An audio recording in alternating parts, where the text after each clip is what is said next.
so we're gonna just do a quick refresher. We want to welcome you to DIS 201, Introduction to Disability Studies. I'm John Schaefer.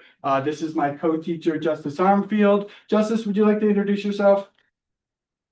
Yep. Hi, I'm Jeff Starfield. You know who I am. I'm a white male with electric blue eyes. I'm hairy. I wear glasses. We all do. Thank you.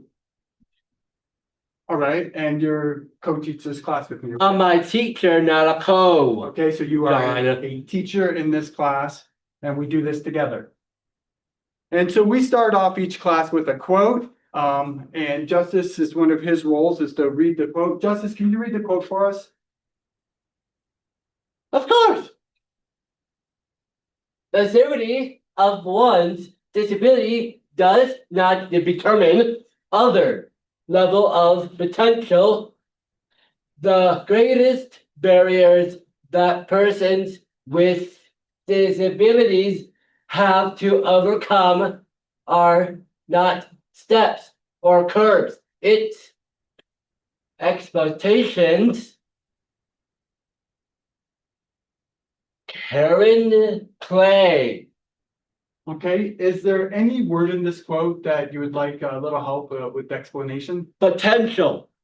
Would a student like to define and put into plain language what the word potential means? Potential is basically someone's innate ability to learn and grow and become the greatest version of themselves. All right, and so Ansley, do you want to go ahead and put this whole quote into your own words so maybe make it a little more understandable for Justice? Yeah. Basically, to me, this quote reminds me a lot of the lesson that we had on the social model of disability, which is really focuses on how people perceive disability and how that can be disabling in itself.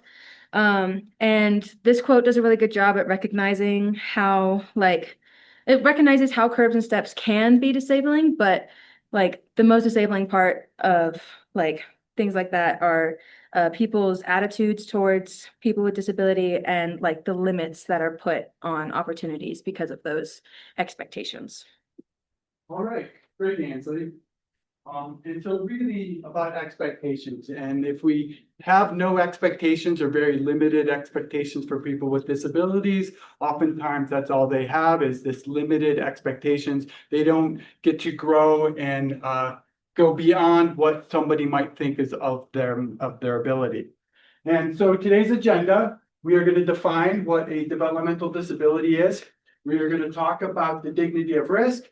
We're going to talk about assuming competence. And we're going to do a Q&A. So if any of you have any questions as we're doing our presentation, save them and we'll do that at the end. The next class, we'll be talking about the sub-minimum wage for workers with IDD. IDD is a shorthand for intellectual and developmental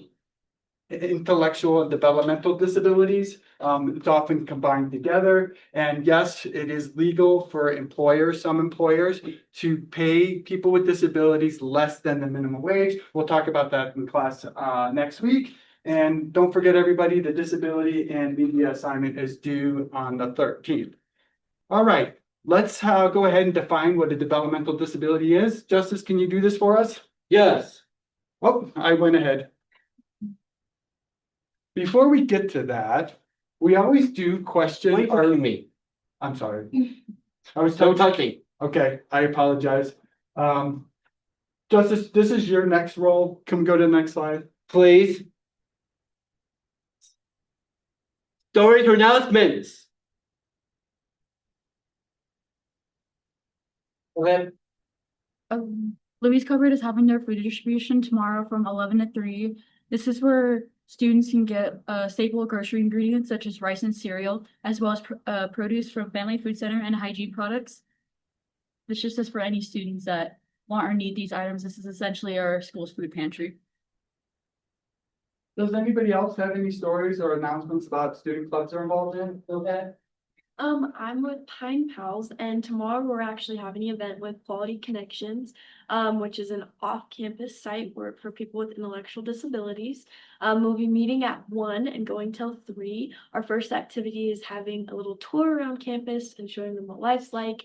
And then we're gonna come back to this building and we're gonna do some crafts, and maybe watch a movie. And we're also gonna be doing karaoke. So you guys should come and try to see who wins. I will have some prizes and also just make some new friends.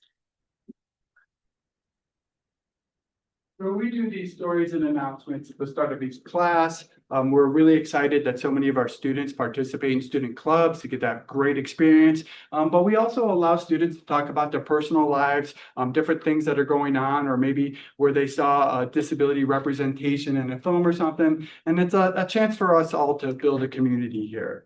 So now let's go ahead and get into what is the definition of the developmental disability? Okay. Can you change it, Noah? Mr. Noah? Developmental disability. A developmental disability is a disability that is present at birth or arises before someone is 22 years old. That's me. Yeah. And is a lifelong condition. Thank you, Justice. And so a developmental disability encompasses a wide range of disabilities. It includes cognitive and intellectual disabilities, sensory disabilities, can include behavioral disabilities. And some common examples of people with developmental disabilities might have Down syndrome, they might have ADHD, autism, they might be blind. And so the term is really an umbrella term. It doesn't speak a lot about the nature of someone's individual condition, but it just states that the person was either born with this condition or they developed it during their developmental period and that it's a lifelong condition. And so, Justice, you are a person with Down syndrome. That's true. And do you want to tell us a little bit about having Down syndrome? Yes. Yes. Having a Down syndrome is fun and respected. Okay, so you have fun and you feel like you're respected. Yes. Can you talk about how Down syndrome might affect you in your life? Affect me? Yeah. Yes. For me, some doctor used a knife to cut my heart and repair it. Okay, so you had to have a surgery, is that what you're I saying? have the surgery. I have to get healthy and healthy. Okay, and so one of the characteristics of Surgery Down workouts. syndrome is often they have a low muscle tone and it could lead to some heart conditions. And so a lot of babies with Down syndrome need to have a surgery to repair their heart right after they're born. And Justice, so you had to have that surgery Yeah, mama. and your mind. Well, before we get to that, you had mentioned also about being healthy. Yes. And so what are some things that you do to keep yourself healthy? I do my workouts and cardio. Okay, so you like to work out? You like to do physical activity? I do cardio workouts. Cardio workouts? Okay. Yeah. What about like your diet and things you eat? I have to eat healthy. That's it. Mhm. No bread. Okay. Just enjoy life. Okay. And so you have to really pay attention to your health. And so you eat right, you pay attention to your diet, and you get a lot of Yes. exercise to keep your body nice and healthy. Yes. Can you talk a little bit about like having Down syndrome? Like, how does it affect the way that you think? Yeah.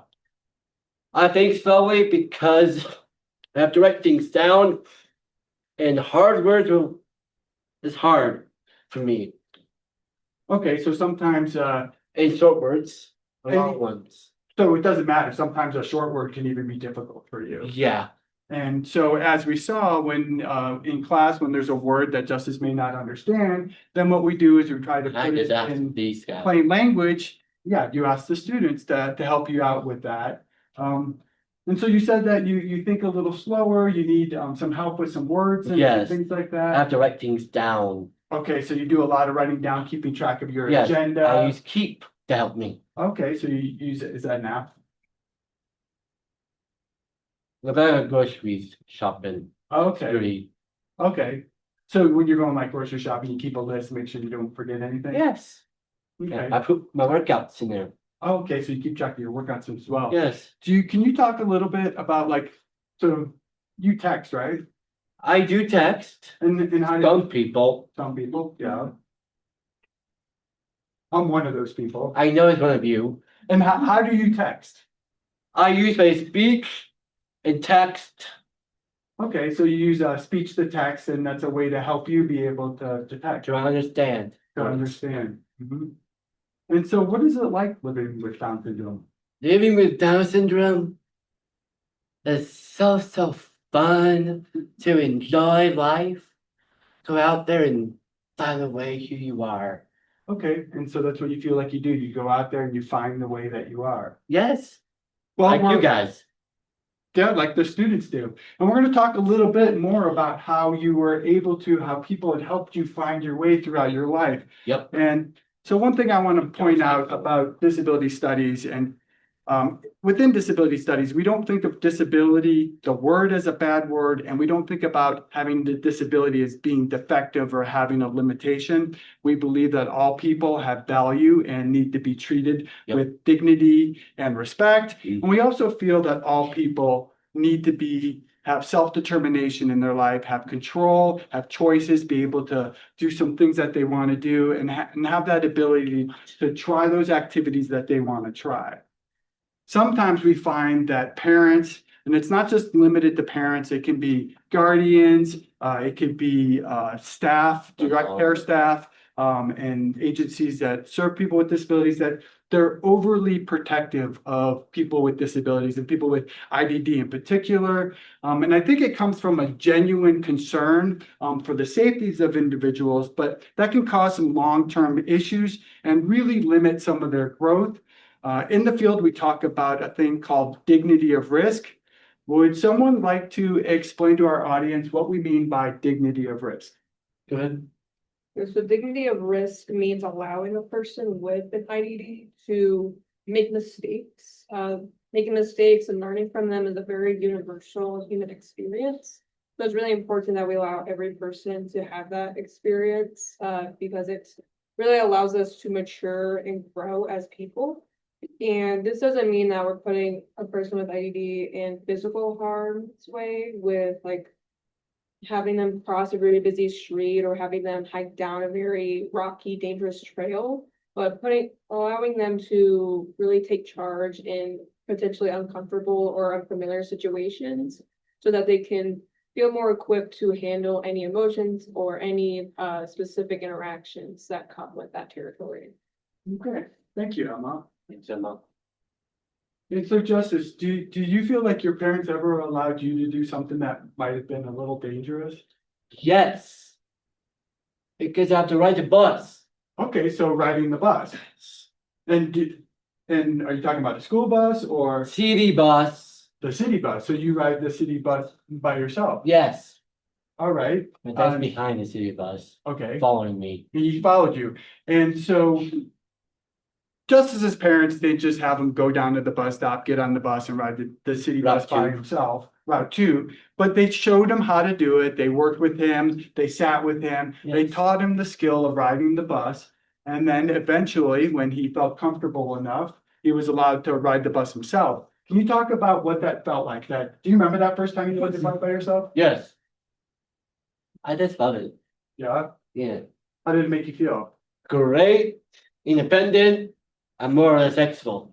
Yeah, so it made independent and even made you more successful. And in that first time when he did ride the bus by himself, his dad did, as Justice said, follow him. And so within this dignity or risk is we are trying to create these situations where there is potential danger, but we want to make sure that there are supports in place so nothing too bad happens.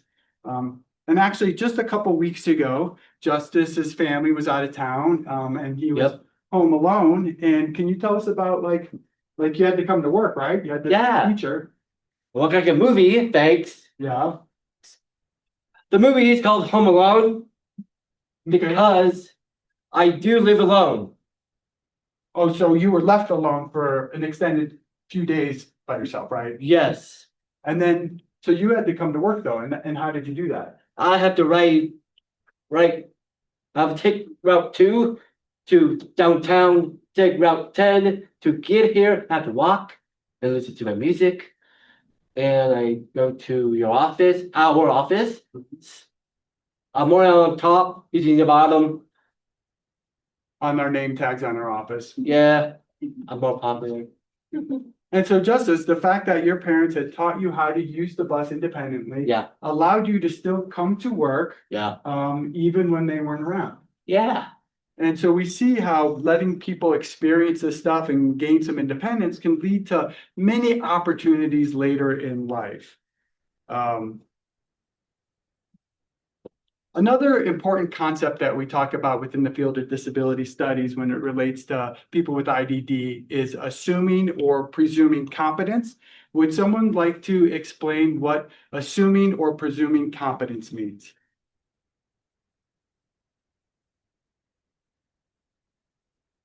Yeah, so presuming or assuming competence is usually associated with those who are nonverbal. And it is just basically assuming that those who like are with developmental disabilities are able to learn and grow and have their own thoughts and opinions on certain things. Something that can happen sometimes is that we associate communicating with intelligence and non-communication with a lack of intelligence. Which can make several people with developmental disabilities feel, like it can put them down. An example is like CP and other disorders. And so assuming competence is really about not prejudging anybody's capabilities or limitations, putting any expectations on them before you even get to know them. What you want to do is assume that they are self-determined, that they can make choices, and that they have the desire to make their own choices. And you also want to assume that they're competent to communicate and talk about themselves. And communication comes in a lot of different forms. But we always want to assume that somebody can communicate what they want to do and whether their wishes and their desires. Can someone explain how we can put assuming competence into practice? Madeline? Yeah, so first we can directly talk to the individual and not to their either parent or their caregiver that is next to them. This happens or can be seen with wheelchair users who don't have even a communication issue. It happens a lot too in public places such as restaurants, schools, doctor's offices, where people and adults should know better and know to talk to the individual rather than talking to the people that are next to them, because the people that have the intellectual disability or the disability itself, they are so capable of communicating, whether that can be communication in many different ways.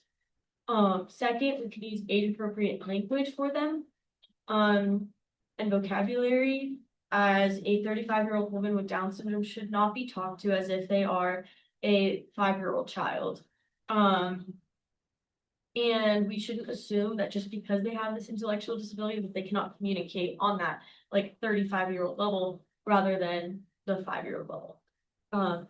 Third, we can provide the form of communication that works best for them, whether that be through ASL, whether that be through communication device.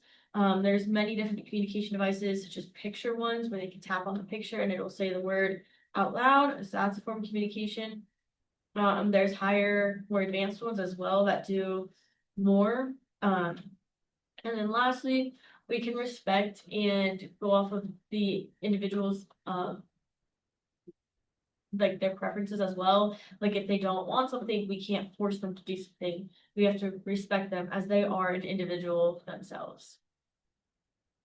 All right. Thank you, Madeline. Justice, how does it make you feel when someone tells you that you can't do something? I hate it. Yeah, doesn't make you feel very good. No. Then how do you respond when someone tells you, hey, you can't do that. You don't have the ability to do that. Yes, I can. I can do this on my own. Mm-hmm. Don't let anyone push you around. Mm-hmm. And so you have that very strong sense of independence. You want to do things on your own, and you don't want people to to tell you you can't do something, that you want to be able to try and see if you can do it. Yes, I have to do it on my own, be independent and be happy. And be happy, yeah. And so now that we've discussed the dignity of risk and assuming competence, let's go back to our original quote. The severity of one's disability does not determine their level of potential. It's the same one. I know the greatest barrier that persons with disabilities have to overcome are not steps or curves, it's expectations.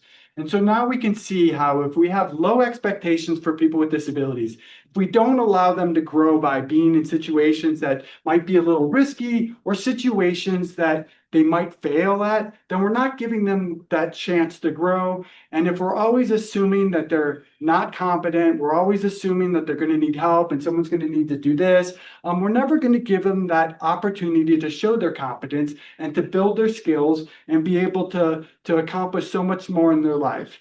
I have no doubt that Justice would not be standing here next to me, being a teacher with me, if his parents had very low expectations for him. I know that they had challenged him. I know that sometimes they have bent him a little bit without breaking him. That's something that famous autism advocate Temple Grandin likes to talk about. We need to stretch people with disabilities in order for them to experience new situations and new environments. And I also know that Justice's parents didn't ever put any sort of potential on him. They didn't have any preconceived notions about what he would achieve or what he'd be able to do in his life. They just worked from day to day and let Justice show himself what his potential was. And so, Justice, what are some final thoughts that you'd like to share with the audience about your life and about having Down syndrome and about being competent? For me, I love enjoying life and be happy. We have to understand others and help them, support them with disabilities or not. We have to understand others. And so it's really important that we understand each other and that we support all people. And like you said, not just people with disabilities, we all need supports. And so basically, we want to give people what they need, provide whatever support or whatever accommodations that they need, and let them be self-determined individuals. Let them chart their own course and achieve the things that they want to achieve with life. And so with that, I'd like to open this up to any questions from you all in the audience and even any questions here in the classroom. Go ahead. And so you can either raise your hand on Zoom, if you could bring up the Zoom, either raise your hand in Zoom or type into the chat. You have to move that thing. Can you bring up the Zoom onto the screen, please?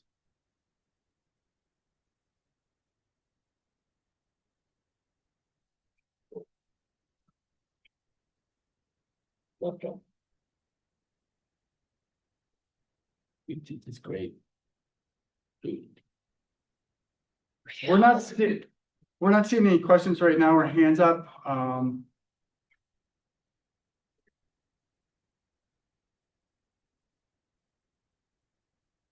I do have some prepared questions. If no one has a question, give it couple more seconds. Please, we'd really love to hear what you're thinking about some of these things that we talked about today.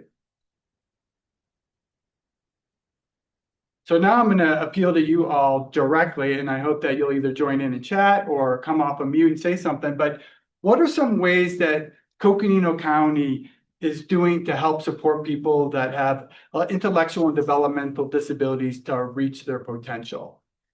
Was there anything within your realm and in what your job duties that you see where the county's doing a good job of supporting people?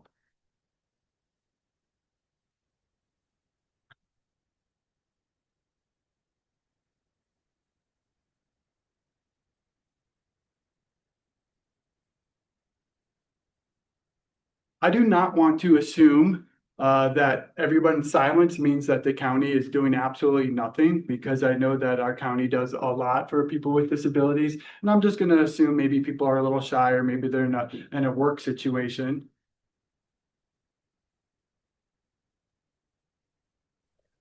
Hey, John, this is Shadow. I'll say something. You know, I know Justice has already talked about using the public transportation, but I think that hi, buddy.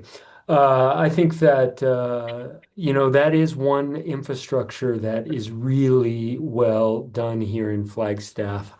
That doesn't mean it can't be improved, but you know, having worked with not just Justice, but with other individuals with disabilities, they've really provided a great space for individuals with all types of disabilities to successfully navigate the community and be part of that community. And I just think as a family, it's something I really appreciate.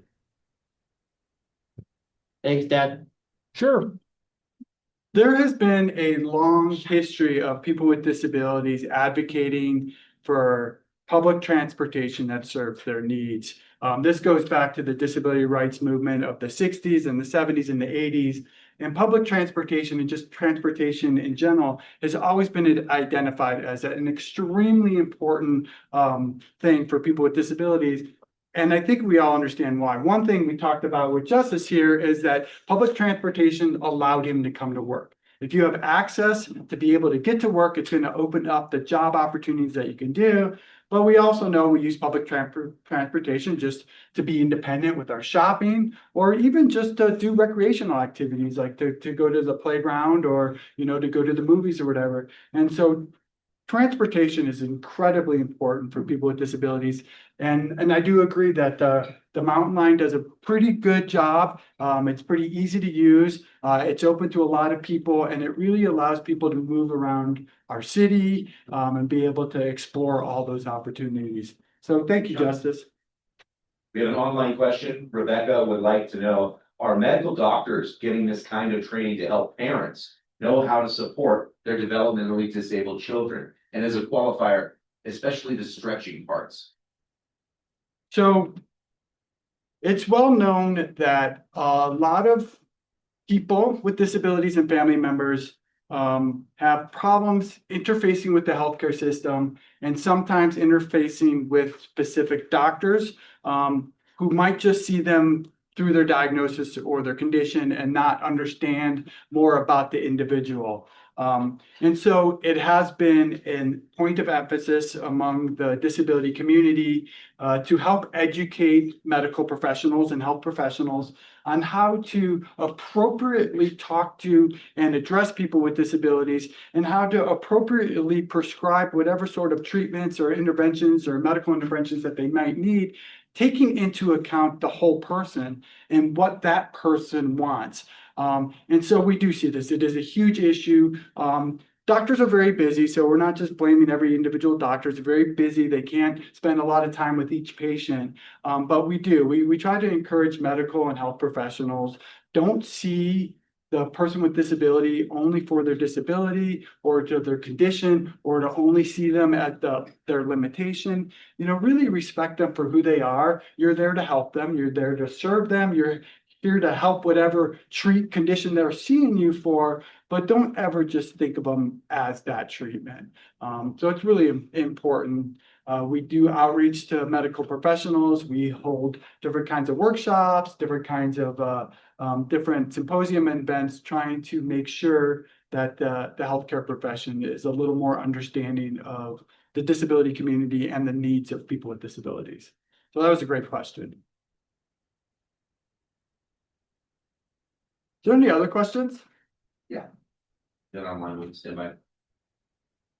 And with somebody. This is regarding NAIPTA, I think, or maybe public transit in general. Are the transit drivers trained in this class as well? In order to promote safety for our loved ones with disabilities while utilizing public transportation?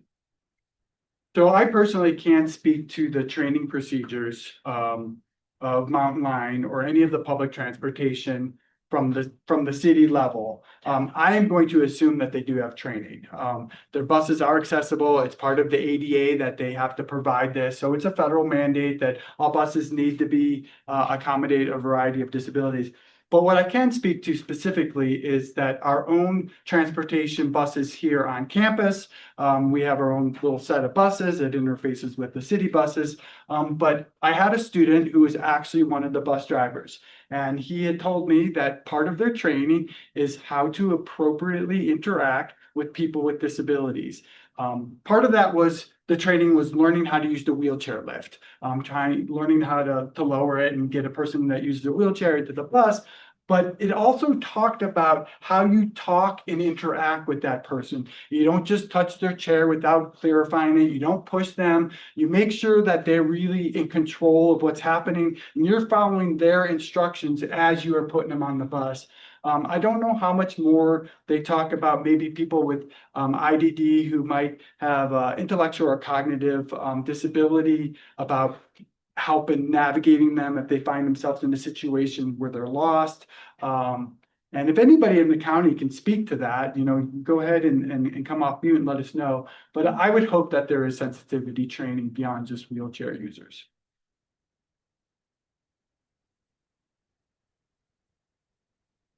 We do have another question. Okay. I was gonna let it. Yeah, no, and so we have a question for you, Justice. Oh. And when you go to see a doctor, and I'm assuming you go in, like everybody, I go with my dad. you go with your dad. Do you feel like when you go to the doctor's office that the doctor really listens to you and treats you well? Yes, they treat me good. My dad is my chauffeur. He drives me somewhere. Okay, so your dad's really helpful in getting you to the medical office. But once you're in the office, do you get nervous when you go see the doctor? I never get nervous. My dad just helped me on my nervous system. Okay, so you have your dad as a support, so when you go into a doctor's office, your dad's there, and so you don't get as nervous. Yeah. Have you ever felt that a doctor didn't respect you or think of you, and now you're an adult? Do you feel like your doctors treat you as an adult now? They treat me as a great man to who I am. Just be yourself and be respected, Dad. And so I think from Justice's experience that he has a positive experience with his doctors. And that's one thing about everybody's experience, everybody's disability experience is unique to themselves.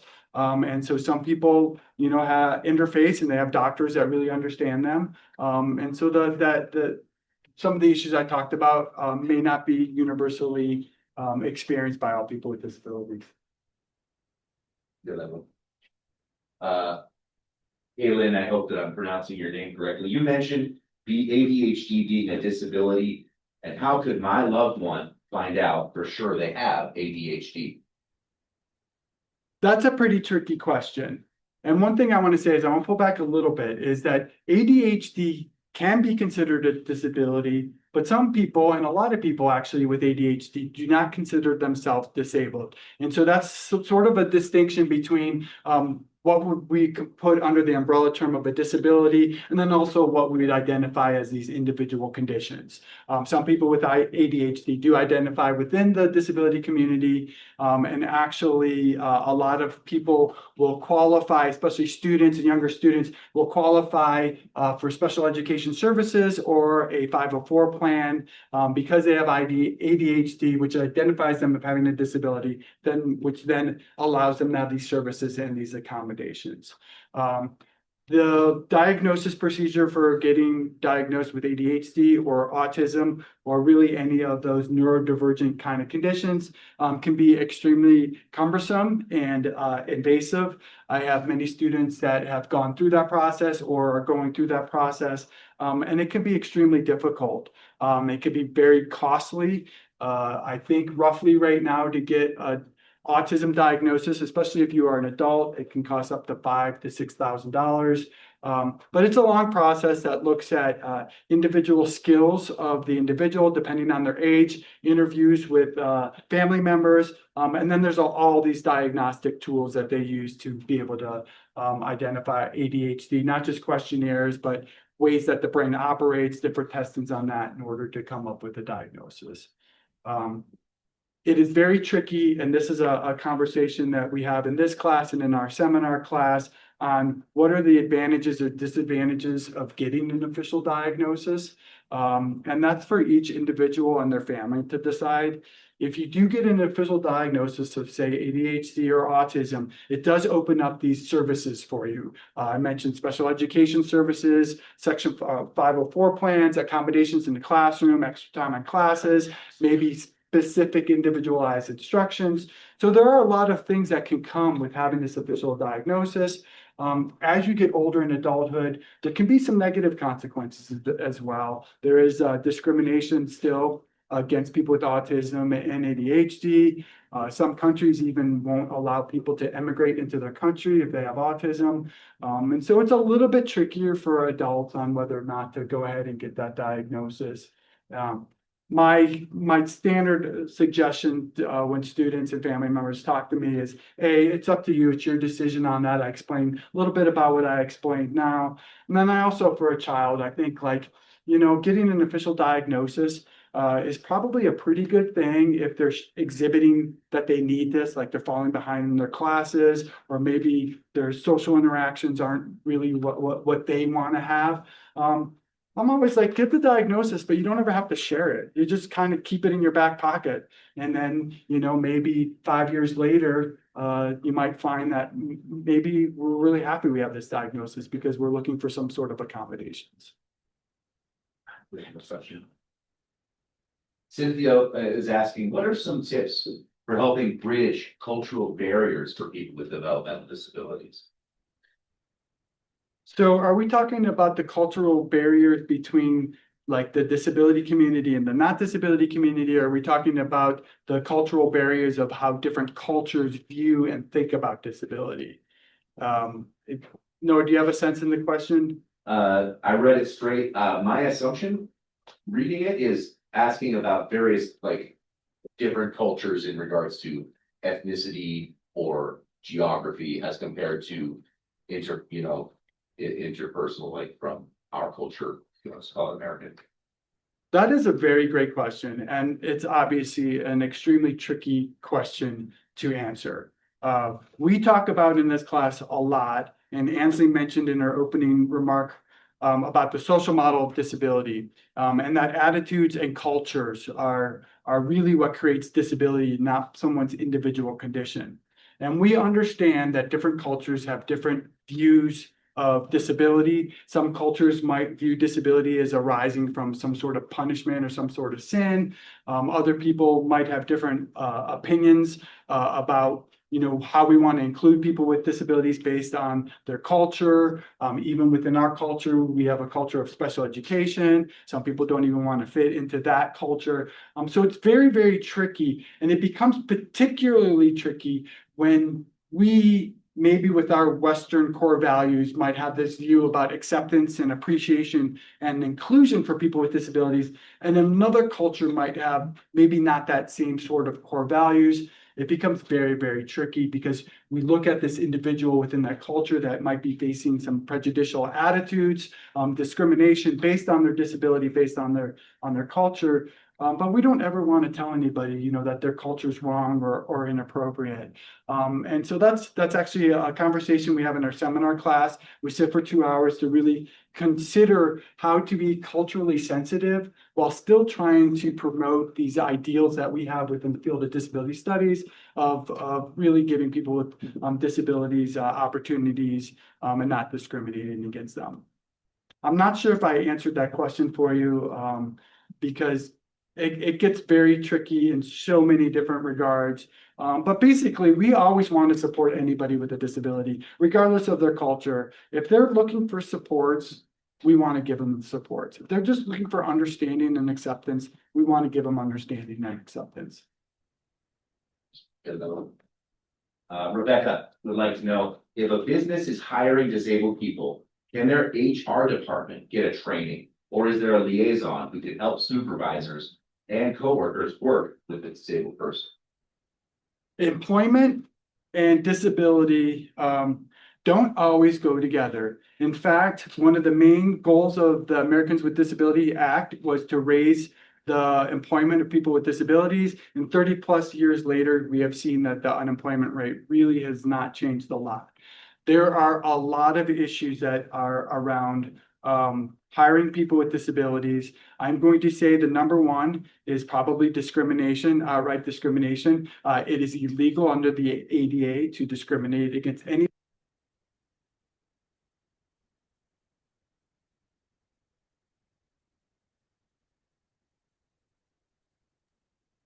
Sorry, we just had some.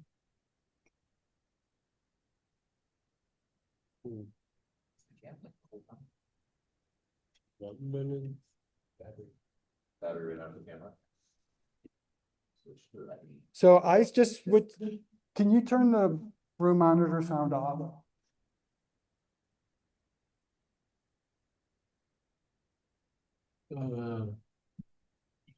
I just switched to my laptop here at the end, okay? I hope you can all hear me. And so we are running to the end of our program. We're sorry for those little bit of technical difficulties.